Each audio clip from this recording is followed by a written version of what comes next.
Hello' friends, আজি মই আপোনালোকৰ বাবে পাৰ মাংসৰ জালুকীয়া ৰেচিপি এটা লৈ আহিছোঁ। আহকচোন চাওঁ মইনো কেনেদৰে বনালোঁ। মই পাৰ এটা এনেদৰে সৰু সৰুকৈ কাটি লৈছোঁ। 2টা পিঁয়াজ, 1টা আলু, বিলাহী এটা আৰু আদা ৰচুন পেষ্ট, অলপমান জালুকৰ গুড়ি, 2 খিলা তেজপাত আৰু 2টা জলকীয়া লৈছোঁ। এতিয়া আহকচোন ৰেচিপিটোলৈ আগবাঢ়োঁ। মই প্ৰথমে কেৰাহীখন গৰম হ'বৰ বাবে গেছত তুলি দিছোঁ। ইয়াত মই এতিয়া অলপ তেল দি দিছোঁ।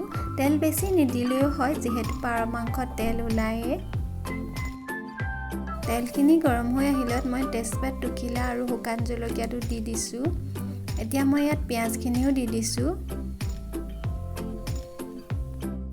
পিঁয়াজখিনি ৰঙচুৱা হোৱালৈকে এতিয়া ভাজি ল'ব লাগিব।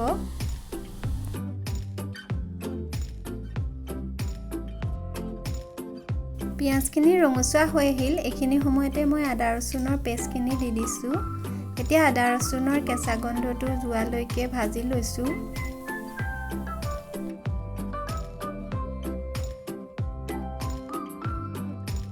মই ইয়াত অলপমান এতিয়া হালধি দি দিছোঁ। এইখিনি সময়তে মই ইয়াত মাংসখিনি দি দিছোঁ।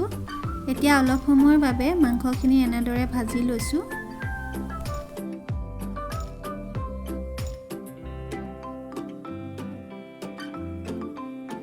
সৰু চামুচেৰে 1 চামুচ নিমখ দি দিছোঁ। এতিয়া 15 মিনিটমান সময় এনেদৰে ভজাৰ পাছত আলু কেইটুকুৰা দি দিম।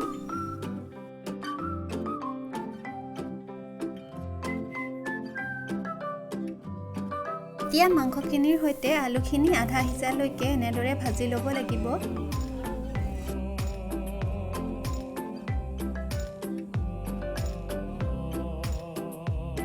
মই ইয়াত এতিয়া জালুকৰ পেষ্টখিনি দি দিছোঁ আৰু যি ৰাখি থোৱা আদা ৰচুনৰ পেষ্ট আছিল সেয়াও গোটেইখিনি দি দিছোঁ। এতিয়া ভালকৈ গোটেইখিনি মিলাই ভাজি লৈছোঁ। অলপ সময় ভজাৰ পাছত মই ইয়াত এতিয়া 8 চামুচৰ জোখাৰে জিৰা ধনিয়া পাউডাৰ দি দিছোঁ। মই বেলেগ মছলা একো ব্যৱহাৰ কৰা নাই, যিহেতু জালুক দিয়া হৈছে। জালুক দিলে এনেও আঞ্জাখন খাবলৈ ভালেই লাগে আৰু এইটো খুব হেল্ডি ৰেচিপি, সেইবাবে মছলা বেলেগ একো ব্যৱহাৰ কৰা নাই। এতিয়া এনেদৰে অলপ সময় ভাজি লোৱাৰ পাছত ইয়াত মই এতিয়া বিলাহীখিনি দি দিম।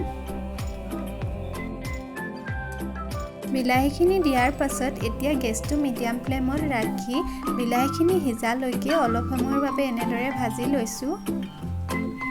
আৰু মই তলত লাগি নধৰিবৰ বাবে অলপমান পানীও ব্যৱহাৰ কৰিছোঁ।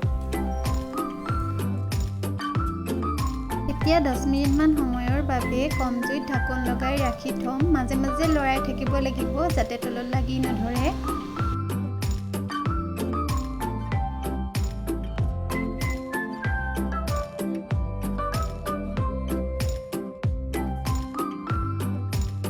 দহ মিনিটমান সময়ৰ পাছত এয়া চাইছোঁ বিলাহীখিনি লাহে লাহে সিজি আহিছে।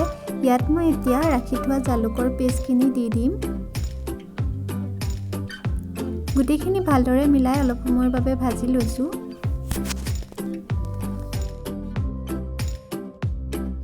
আকৌ সেই আগৰ দৰে 5 মিনিট সময়ৰ বাবে ঢাকনখন লগাই আলুখিনি সিজিবলৈ দিছোঁ। 5 মিনিটমান সময়ৰ পিছত চাইছোঁ এয়া আলুখিনি ভালদৰে সিজি আহিলে। ইয়াত মই এতিয়া উতলাই ৰখা গৰম পানী দি দিম। আপোনালোকে আঞ্জাখন যিমান ডাঠ কৰিব বিচাৰে সেই অনুযায়ী পানী দিব।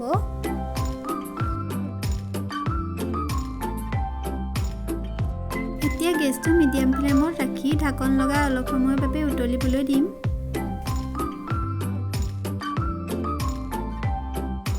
অলপ সময়ৰ পাছত চাইছোঁ আঞ্জাখন ভালদৰে উতলি আহিলে আৰু আলুখিনিও ভিজিয়ে গ'ল। এতিয়া মই ইয়াত কাটি ৰখা ধনিয়া পাত দি দিম আৰু মই বেছি আঞ্জাখন ডাঠ নকৰোঁ, ইমানখিনি সময়তে নমাই ৰাখিম।